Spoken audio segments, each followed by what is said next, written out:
tahun, abad berganti abad, candi-candi ini masih tetap tegak berdiri. Di mata para penghikmat sejarah dan kebudayaan Jawa, candi-candi ini tak hanya menjadi pembawa kabar dari masa lalu tentang warisan peradaban yang tinggi. Candi-candi ini juga merupakan jejak pengetahuan tentang Jawa, baik yang terlihat maupun yang tak terlihat. Halo teman-teman, hari ini kita kembali belajar di rumah untuk menghindari penyebaran COVID-19. Kali ini kita belajar dengan menyimak sebuah tayangan tentang kebudayaan Javanologi dan Ronggo Warsito. Yuk kita simak bersama sambil siapkan alat tulismu untuk menjawab pertanyaan nanti ya. Bejo-bejaning kang lali luwe bejo kang eling lawas. Segenap pencapaian kebudayaan dan kesusastraan Jawa tidak diraih begitu saja dalam waktu yang singkat. Prosesnya dapat dilacak hingga Majapahit, bahkan era sebelumnya. Dalam titian waktu, Mataram merupakan puncak dari kejayaan kebudayaan dan kesusastraan Jawa. Jawa pernah mengalami masa gemilang, mulai dari zaman Majapahit. Nah itu kemudian ada krisis dan kemudian akhirnya berdiri Mataram. Nah setelah itu Mataram dimulai ke dalam. Nah waktu itulah mulai sebenarnya dugaan saya dan pikiran saya proses pemurnian dan peningkatan mutu budaya Jawa. Nah itulah apa yang dikatakan mulai periode yang disebut orang asing di Byzantine period, Javanese. Jadi zaman Bizantium dari sejarah Jawa ketika Jawa lebih sibuk memperhalus budayanya.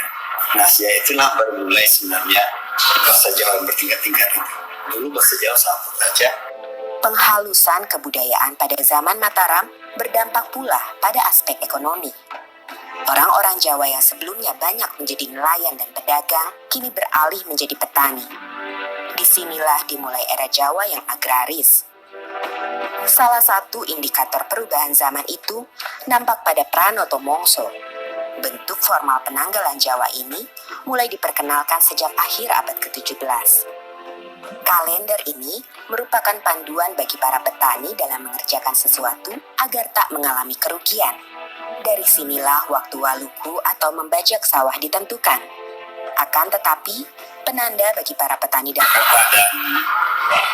Jogja dan Surakarta malah pecah dengan Mangkunegara, Mangkunegaran dan pemerintahan kolonial yang sangat buruk. Pemerintah kolonial menekan petani dengan memaksa menanam hasil komoditas yang seluruhnya harus disetorkan kepada pemerintah. Ditambah dengan para pejabat lokal yang haus akan harta dengan menjilat penguasa, menyebabkan rakyat miskin menderita kelaparan yang menjurus pada meningkatnya angka kematian.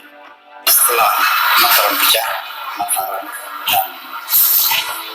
Mataram pecah dari hal tersebut ternyata menguras habis kekuatan ekonomi pemerintah Belanda itu.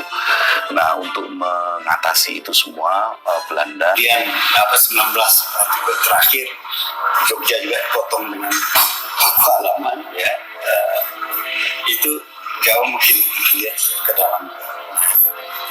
Dan lagi juga Jawa yang berkeliaran sudah tidak ada lagi. Dulu waktu perang di Diponegoro itu sebagian besar mungkin di Diponegoro itu orang berkeliaran keliling itu begitu. Kemudian setelah Belanda berkuasa, Jawa itu kan dikenakan kultus tiasa harus menetap. Memang pada pertengahan abad ke-19 terjadi perang yang begitu banyak ya, tidak hanya di Jawa, di Sumatera Barat ada perang Patri, di Jawa Tengah, di Jawa lah, itu ada perang Diponegoro dan juga ada gejolak luar biasa di Belanda juga ya, di dalam negeri, sehingga bisa kita dipahami oleh beberapa ahli sebagai istilah tanam paksa. memang kultur stelsel itu dia mempunyai satu program yaitu kultur stelsel, yaitu sebetulnya semacam aturan di bidang pertanian ya, dan kemudian kebutuhan untuk mencukupi biaya perang mereka. Selama 19 di Jawa itu banyak sekali pemberontakan.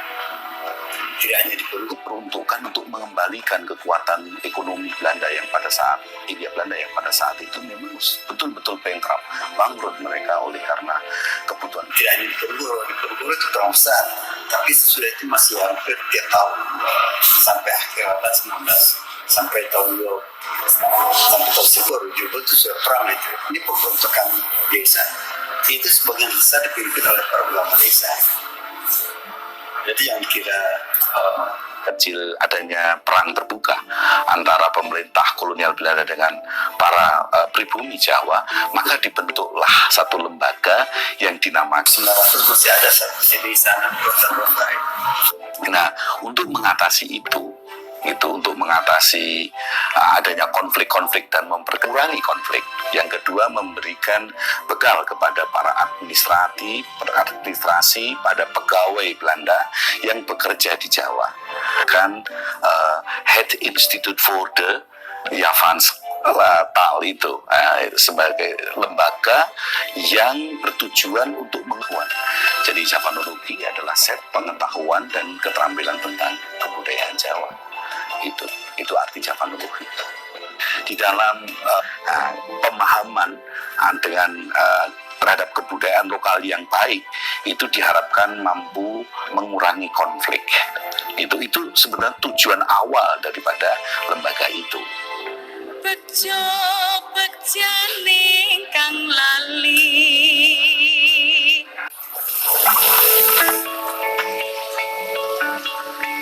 Perilaku hidup bersih. Head Institute for the Javaanstaal te Surakarta yang didirikan di Surakarta pada 1832 oleh Johan Frederik Kalka adalah sebuah lembaga kebudayaan yang mempelajari sastra dan kebudayaan Jawa. Disinilah Javanologi untuk pertama kali muncul.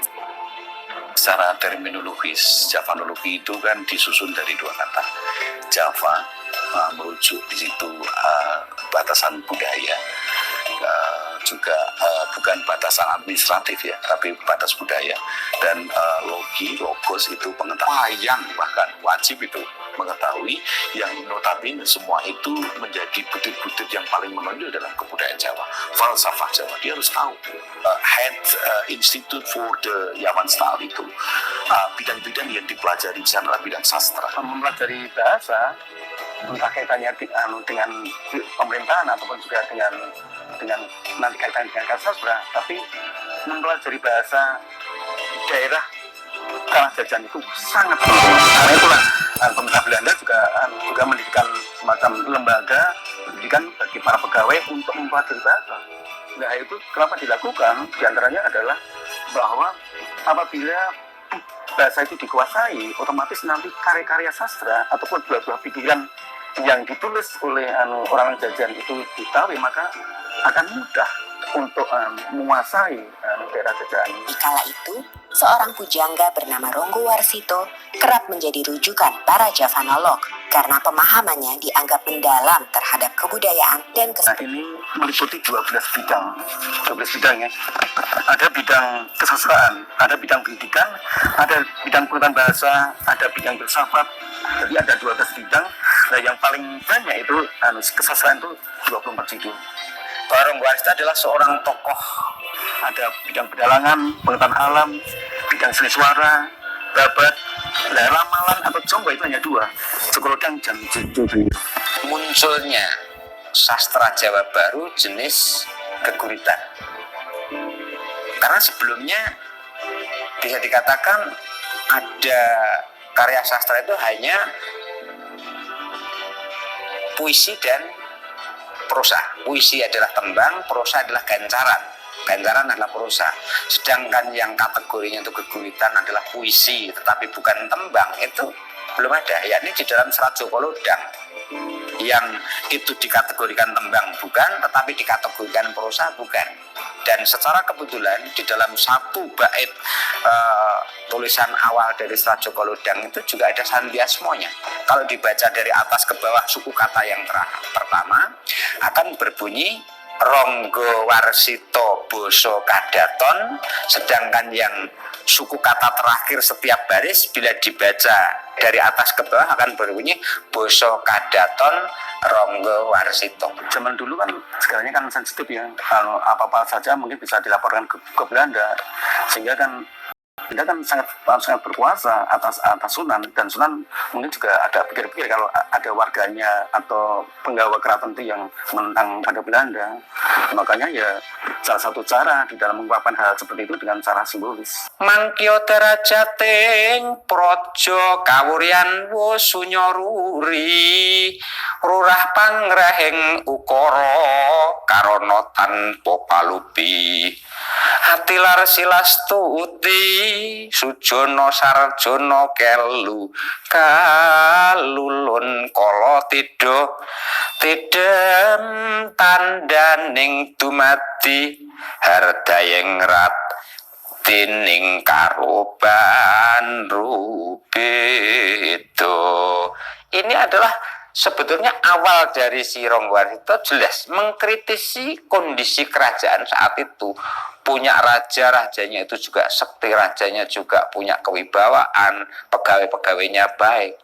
Tetapi kondisi saat itu tidak menyelesaikan masalah, huru-hara dan sebagainya. Sebagai pujangga Keraton Surakarta, Ronggo Warsito memelihara hubungan baik dengan para Javanoloh. Salah satunya adalah Karl Friedrich Winter. Sebegitu datang di Jawa ini dan ketemu si Ronggo Warsito, ternyata dia adalah seorang sastrawan, dia seorang yang cinta atas budaya Jawa, dalam hal ini sastra. Nah, karena dia itu juga sesama orang sastrawan, dia ingin menulis tentang sastra Jawa, merasa dirinya itu juga sudah barang tentu tidak sepaham seperti orang Jawa. Melihat seorang Ronggo Warsito itu pujangga keraton yang juga sebetulnya sudah memasyarakat, artinya orang luar pun bisa dekat dengan Ronggo Warsito, dia berguru, berteman, lalu sebagai seorang sahabat yang sama-sama menggeluti tentang budaya Jawa, dalam hal ini adalah sastra Jawa. Kalau kita lihat kronologinya, sebetulnya hubungan mereka itu pasca Yavanologi itu sudah berpindah ke Delft dan kemudian ke Leiden ya. Jadi sebetulnya itu keterkaitan mereka itu sebenarnya tidak secara lembaga, gitu, tidak bahwa C.F. Winter memiliki keterkaitan dengan Java Institute, Institute for the Javan Study, iya, gitu. Tetapi untuk di Jawa ini memang mereka memang bekerja sama dan membuat satu kesepakatan bekerja untuk menghasilkan beberapa karya sastra.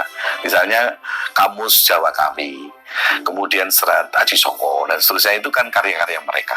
Ada beberapa surat yang secara kebetulan kami ada data yang menunjukkan komunikasi antara Winter bertanya tentang sastra kepada si Ronggo Warsito, dan oleh Ronggo Warsito pun juga ada bukti menjawab atas pertanyaan-pertanyaan si Winter tadi. Di luar menjawab atas pertanyaan yang tadi datangnya dari Winter, itu juga disertai dengan kepentingan-kepentingan secara kebutuhan ekonomi bagi Ronggo Warsito.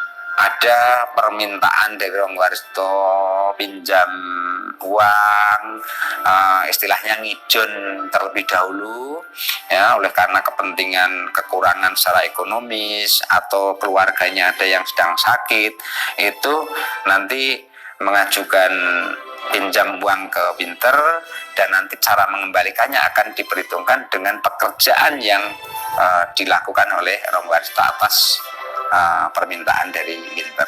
Namun memang saya juga bisa menyampaikan pada akhirnya mereka ada kerenggangan itu kan. ada banyak hal yang terkait dengan aspek politis ya. Aspek politis, mungkin situasi politis di Belanda pada waktu itu, dan beberapa hal yang memang sejak awal tidak diminati oleh Ronggo Warsito. Bejo bejane kang lali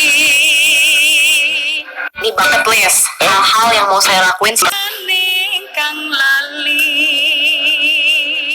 dalam esainya yang legendaris, Javanology and the Age of Ronggo Warsito, Kenji Tsuchiya menulis bahwa pujangga memainkan peran ganda ketika Javanologi Barat masuk. Di satu sisi sebagai sumber informasi bagi para Javanolog Eropa, sementara di sisi lain tetap sebagai orang yang memiliki pengetahuan esoteris mendalam, di mana pengalaman kebatinan Jawa menjadi sumber utamanya. Hal ini kerap dibaca sebagian kalangan sebagai suatu bentuk kontestasi paradigma. Walaupun materi kajiannya sama, tetapi paradigmanya berbeda, ia akan menghasilkan suatu analisa yang bisa berbeda.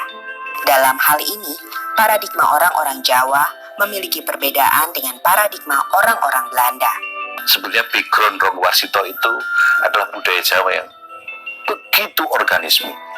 Nah, sementara Winter, walaupun dia seorang turunan ya, seorang Hindu, tetapi dia tetap darah-darah yang barat, pemikiran yang mekanistik itu cukup kuat, sehingga kadang-kadang antara organismik dan mekanistik ini kadang-kadang terdapat perbenturan gitu. Saya melihatnya seperti itu. Desa Palar, Kecamatan Trucuk, Klaten, menjadi tempat persemayaman terakhir Ronggo Warsito. Semasa hidupnya, ia sering mengunjungi desa ini yang menjadi tempat sanak familinya berada. Tidak hanya Ronggo Warsito, makam C.F. Winter juga berada di sini. Setelah pada 1984 makamnya dipindahkan dari kompleks pemakaman Belanda di Jebres, Surakarta atas izin Presiden Soeharto. Pada hari-hari tertentu, makam Ronggo Warsito banyak dikunjungi para peziarah. Daya tarik Ronggo Warsito sebagai pujangga besar memang tidak hanya terdapat semasa ia hidup. Bahkan hingga hari ini, setelah sekian lama ia wafat, pesona itu tak memudar. Dan pasca wafatnya Ronggo Warsito, masih tersimpan begitu banyak arsip tentang Jawa, salah satunya sastra di negeri Belanda. Arsip-arsip ini yang sebagian besar berisi tulisan-tulisan Jawa membuktikan peradaban Jawa yang tinggi. Namun sayangnya justru tidak dipelajari dan dimiliki oleh orang-orang Jawa itu sendiri. Sejak 1842, Javanologi sebagai lembaga sudah tidak lagi berada di Jawa. Namun, secara individu, para Javanolog masih aktif dalam melakukan penelitian dan pengkajian. Salah satunya adalah Picho. Karya terbesarnya berjudul Java in the 14th Century yang terbit sebanyak 5 jilid. Karena kedalaman kajiannya, ia dikagumi oleh para pemikir Jawa. Satu di antaranya adalah Profesor Sudarsono. Pada waktu itu saya diutus ke negeri Belanda untuk kerjasama antara Indonesia dengan Belanda. Lalu kemudian ketemu Dr. Picho. Itu gambarnya Dr. Picho. Lalu kemudian, wah, saya senang sekali saya mendengar saudara Sudarsono menggantikan saya. Wah, saya juga bangga sekali dianggap menggantikan dia. Karena Dr. Picho itu luar biasa pinternya. Nulis kamus bahasa Jawa orang Belanda, kalau nulis kebudayaan rakyat. Tahun 2011, di Universitas Negeri 11 Maret Surakarta, berdiri pula Institut Javanologi yang berada di bawah naungan Lembaga Penelitian dan Pengabdian Masyarakat. Institut Javanologi ini bergerak di bidang kajian budaya, bahasa, dan sastra Jawa. Akan tetapi, walaupun bernama Javanologi, namun orientasinya sangat berbeda dengan Javanologi yang dibuat di Belanda dan di Yogyakarta. Pada era Belanda, tujuannya sudah saya sampaikan tadi adalah memberikan bekal pengetahuan kepada para pegawai-pegawai Belanda, orang-orang Eropa untuk masuk ke Jawa. Nah, tetapi pada masa kemerdekaan, pasca kemerdekaan, Javanologi memang untuk menghimpun ilmu-ilmu lokal, local wisdom. ya, yang begitu banyak tersebar dan tercerai itu mau dihimpun. Nah sekarang di era kami itu Institut Javanologi tidak hanya menghimpun, yang sudah dihimpun itu dicoba untuk ada hilirisasi temuan-temuan pada saat itu. Ini era kami ini sekarang adalah mencoba untuk membuat pembuktian research dari beberapa temuan yang sudah dihasilkan pada saat itu. Javanologi yang dibuat di Belanda hingga didirikan oleh Universitas Negeri 11 Maret Surakarta hari ini memiliki peranannya masing-masing yang tidak bisa begitu saja diabaikan. Javanologi telah menghidupkan semangat masyarakat Jawa untuk ikut ambil bagian dalam membuat dunia yang lebih baik. Pemahaman antara ilmu dan ilmu itu memang berbeda. Ilmu bisa diekstrakan, tetapi ilmu itu bagaimana aplikasi, bagaimana itu memiliki manfaat bagi dunia yang lebih cantik, yang lebih harmonis. Bagaimana teman-teman setelah menyimak tayangan tadi? Mari kita bersama-sama menjawab pertanyaan berikut ini. 1. Mengapa penanda pertanian dalam kalender Jawa menjadi panduan petani untuk melakukan aktivitas tidak berlaku pada era tanam paksa? 2. Jika ditemukan di suatu daerah di Indonesia, peninggalan peradaban masa lalu dan orang asing ingin menggali peradaban tersebut, apa yang akan kamu lakukan?